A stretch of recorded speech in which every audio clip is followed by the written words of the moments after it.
Hi guys, today I'm going to make for you Carmelita bars. So let's get over here. I'm going to show you our ingredients. Okay, right here I have 2 cups of flour. Over here I have 2 cups of oats, and these are the quick cooking oats. This right here is 1 cup of chocolate. It's the chocolate chips. I have the semi and the milk chocolate mixed together. You can use any kind of chocolate you like. This is a cup of butter.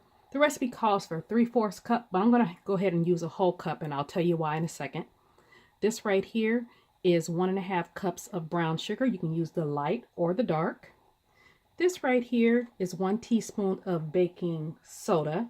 This is 1 cup of pecans. You can use any nuts you like, and it calls for a 1/2 cup, but I like a lot of nuts, so I'm going to use a whole cup. This is a 1/2 teaspoon of salt. Over here you have 2 to 3 tablespoons of flour. This is about 2.5 to 3 tablespoons of flax seeds, 2.5 to 3 tablespoons of chia seeds.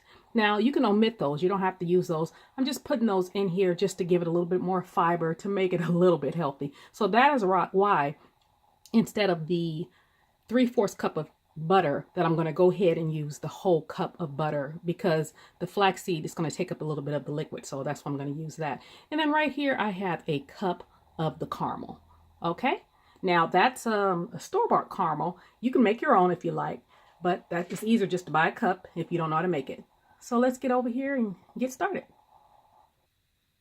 Okay guys, I've added most of the dry ingredients. I've added the flour, the oatmeal, the brown sugar, the baking soda, and the salt. So I'm going to bring this up a little, and we're just going to mix this dry a little bit. And I'm going to add the flax seeds and the chia seeds. I'm just going to mix that for a second, and then I'm going to add the butter, because I need a crumbly mixture to make the bottom crust. Okay, I just added the cup of butter, and I'm going to mix that until it's mixed thoroughly and it's kind of really crumbly. And then I'm going to halfen it, because I'm going to use half for the bottom crust and half for the top. Okay, you guys, you see how crumbly that is? That's what you want.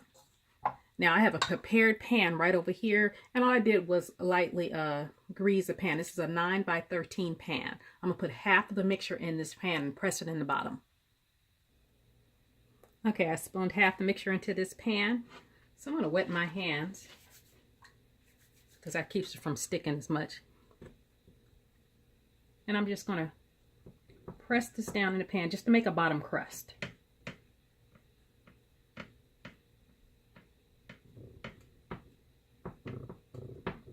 And you can use a spatula to kind of wet the spatula, kind of go like that.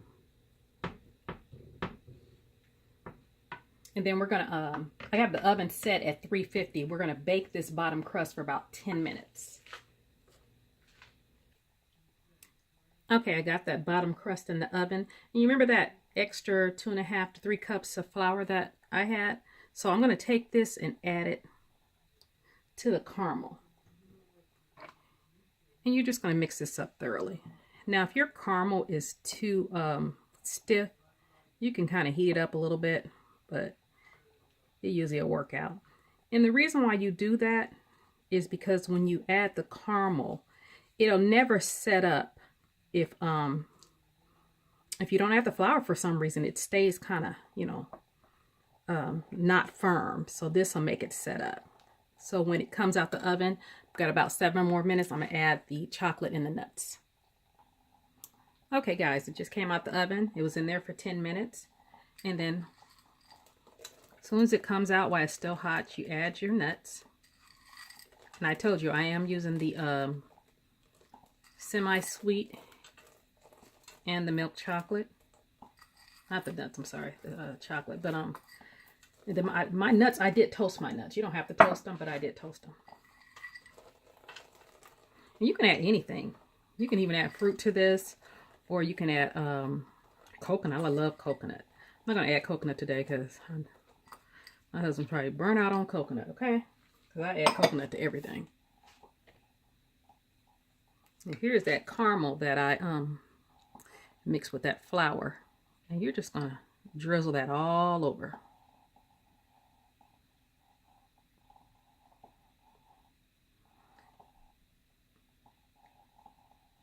And then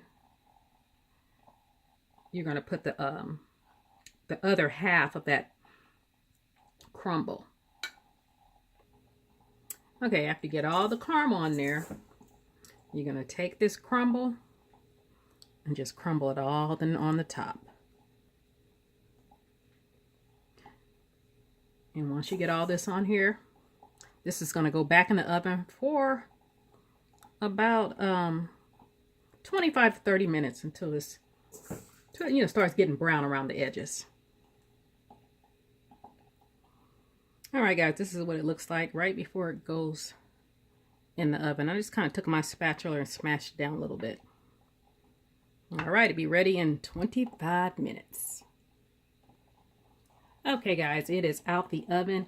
It's been out the oven for about 15 or 20 minutes. I tried to put it in the refrigerator for about 10 minutes, let it cool a little faster, but it's still kind of warm. And I did cut it a little bit, so let's see if we can kind of get it out the pan so you guys can kind of see what it looks like.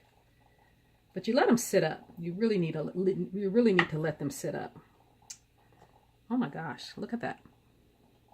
Get this closer. That looks fabulous. So let me taste this.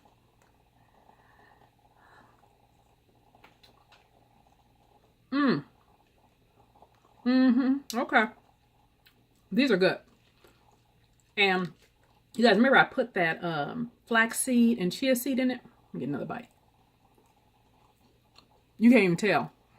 So it ain't totally healthy, but you can feel a little bit better about eating it because you got some fiber in your diet. Oh, I gotta eat this. You guys try this recipe. These are Carmelita bars or oatmeal caramel bars. Should I see it again? All right, you guys try this recipe. They are delicious. You guys have a great day.